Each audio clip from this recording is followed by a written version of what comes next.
Tech TV brings you daily news bulletin from India.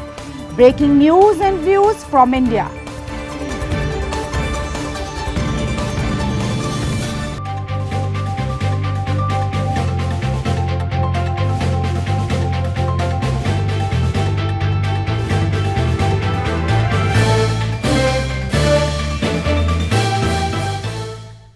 Good evening. Welcome to South Asia Newsline. I'm Surabhi Sharma. Here are the top stories we are tracking for you on Thursday, the 5th of September. India announces $1 billion line of credit for Russia's Far East. Former US Defense Secretary Mattis says Pakistan most dangerous country. And at least 10 killed in Taliban attack in Kabul.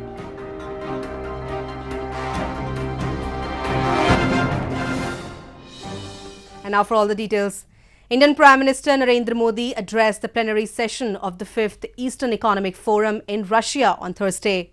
Modi said that India will walk shoulder to shoulder with Russia in its development of the Far East and announced a $1 million line of credit for the development of the resource-rich region.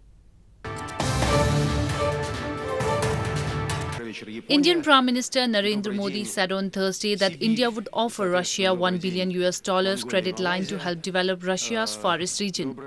Addressing the plenary session of the 5th Eastern Economic Forum in the city of Vladivostok, Prime Minister Modi said that India will walk shoulder to shoulder with Russia in its development of the Far East.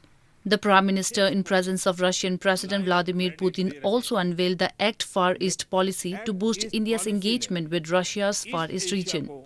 Far east के विकास में और योगदान देने के लिए Bharat $1 billion की line of credit देगा।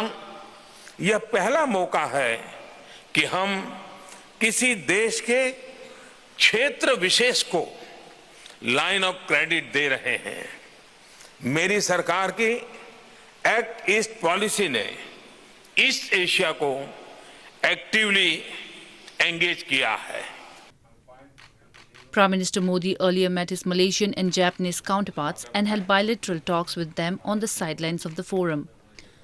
Modi arrived in Russia on a two-day visit on Wednesday to participate in the 28th India-Russia Annual Summit with President Putin and for the Eastern Economic Forum.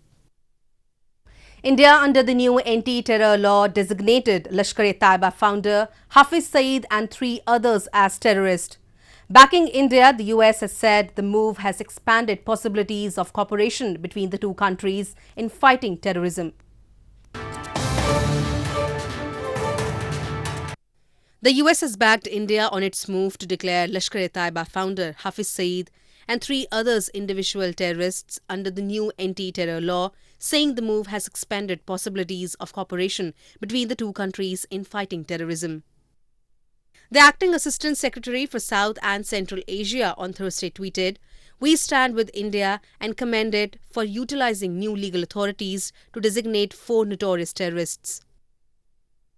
On Wednesday, Lashkar-e-Taiba Chief Hafiz Saeed, Jaish-e-Mohammed Chief Masood Azhar, LAT's Supreme Commander of Operations in Kashmir, Zakir-ul-Rahman Lakhvi, and fugitive underworld don Daud Ibrahim were designated as terrorists under the amended Unlawful Activities Prevention Act, UAPA, through a government notification.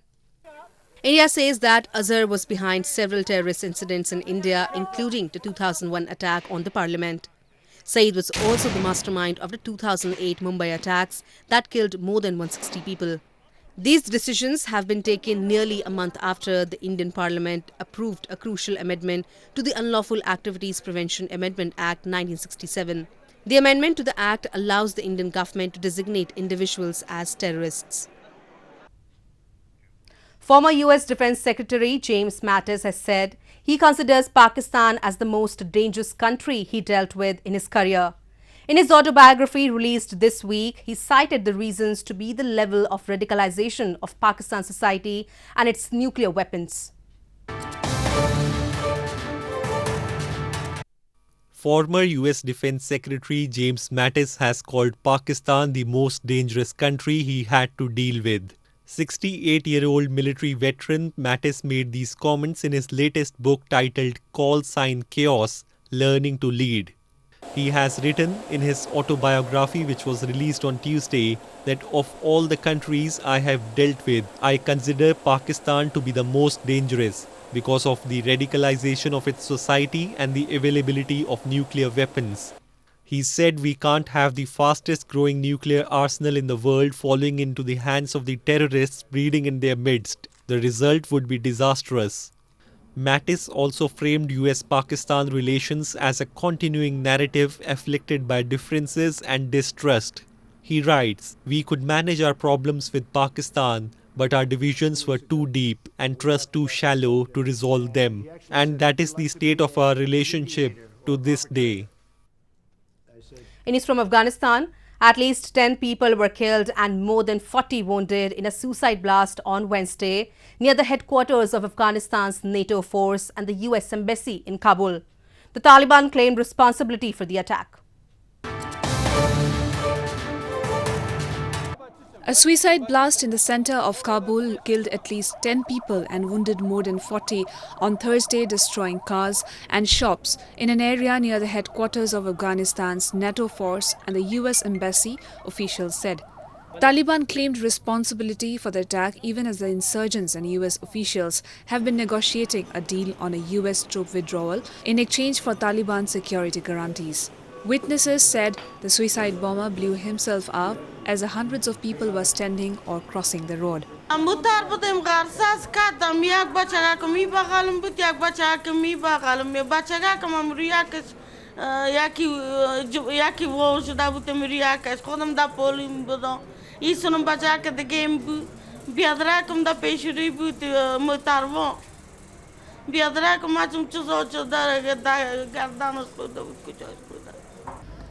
Thursday's attack came 3 days after at least 16 people were killed and several wounded in a truck bomb attack in Kabul. It was also claimed by the Taliban. More news from Afghanistan. Afghan President Ashraf Ghani's spokesperson has said that the government is concerned about the US-Taliban peace deal and further clarity on the document is needed to completely analyze its negative consequences.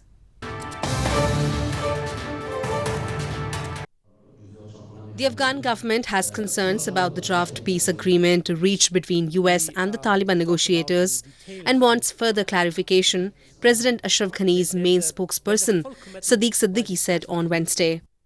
In a series of tweets, Siddiqui said the Afghan government is concerned and would like further clarity on the document to completely analyze its dangerous and negative consequences and avoid the dangers.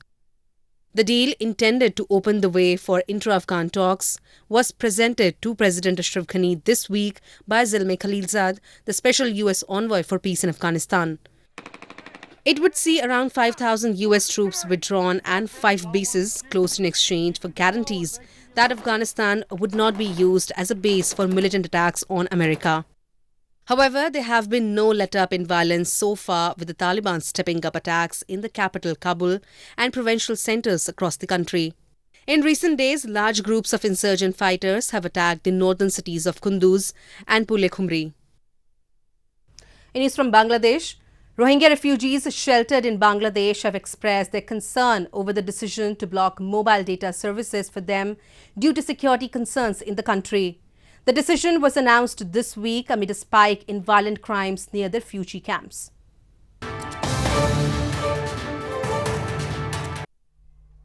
Rohingya refugees living in Bangladeshi camps have expressed their unhappiness over the decision to block mobile data services due to security concerns in the country. The decision came following a spike in violent crimes in Bangladesh's Cox's Bazar district, where more than 1 million Rohingyas are sheltered. Bangladesh's Telecom Regulatory Authority on Tuesday ordered mobile phone operators to partially block high-speed data services to areas where Rohingya refugees are living in sprawling camps.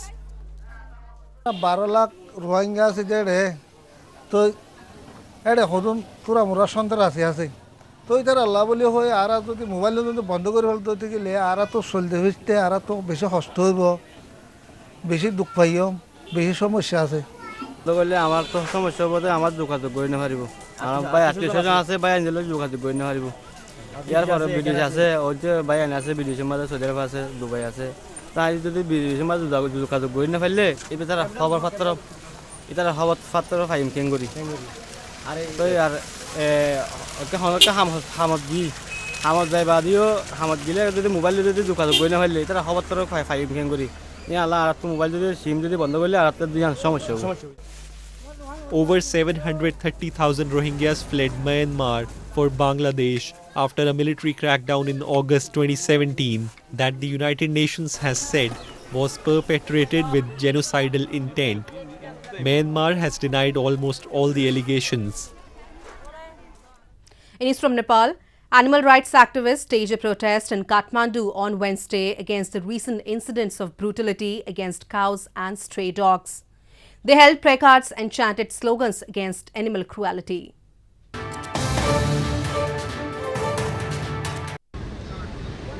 Animal rights activists gathered in Nepal's capital Kathmandu on Wednesday to protest against the recent killings of cows and dogs in Surkhet and Khotang districts of the country. About 25 cows were found dead and over 100 were thrown off the slopes in Nepal's Surkhet district last week. In another incident, a video of municipality officials in Khotang district torturing and killing a stray dog went viral on social media. The protesters were seen holding placards and banners decrying inhuman behavior against the animals. हाम्रो एक्टमा त छ तर त्यो हुन्छ नि अब proper वेमा चाहिँ इम्प्लिमेन्टेसन भएको छैन है। अब म चाहिँ नि गभर्नमेन्टलाई के भन्न चाहन्छु भने एउटा स्ट्रिक्ट रुल्स एन्ड रेगुलेसन ल्याएर चाहिँ अगाडि बढ्नु पर्यो सो द्याट हुन्छ नि एनिमल एब्युज र क्रुएल्टीको कुरा चाहिँ नि बिस्तारै कम हुँदै जाओस् हाम्रो नेपालमा। तर नेपालमा अहिलेसम्म त्यस्तो स्थिति छैन। जुन सरकारी निकायमा बसेको छ जो ओहदामा बसेको जस्तै कानुन बनाउँछ उनीहरूले नि मिचिरहेको अवस्था छ।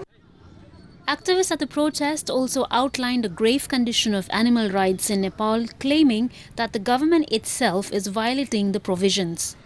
According to local authorities of Khotang district, the canines were being caught and killed as part of the campaign to rid the town of stray dogs, local media reported. Exiled Tibetan spiritual leader Dalai Lama on Wednesday began a teaching session in India's northern hill town of Dharamshala. Hundreds of people from across the globe are participating in the 3-day session.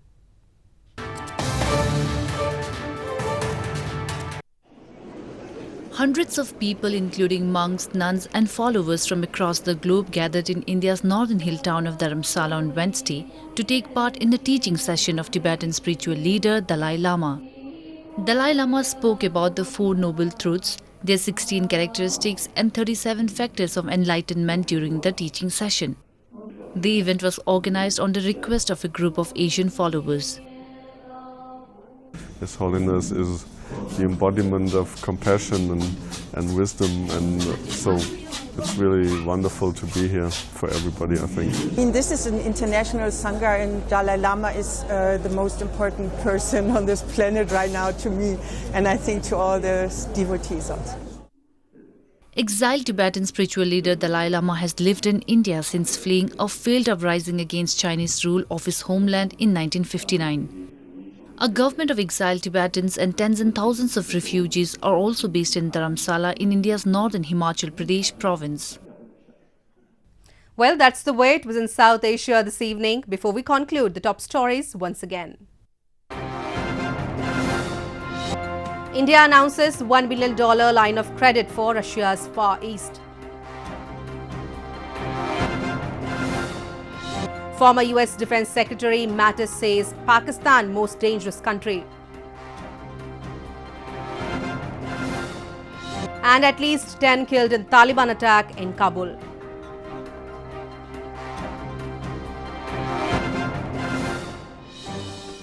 Now our viewers can watch the show on SouthAsiaNewsline.com. You can also visit us on Facebook.com/SAsiaNewsline and follow us on Twitter at @SAsiaNewsline.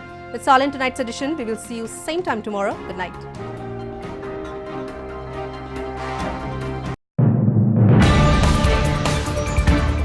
Tag TV brings you daily news bulletin from India.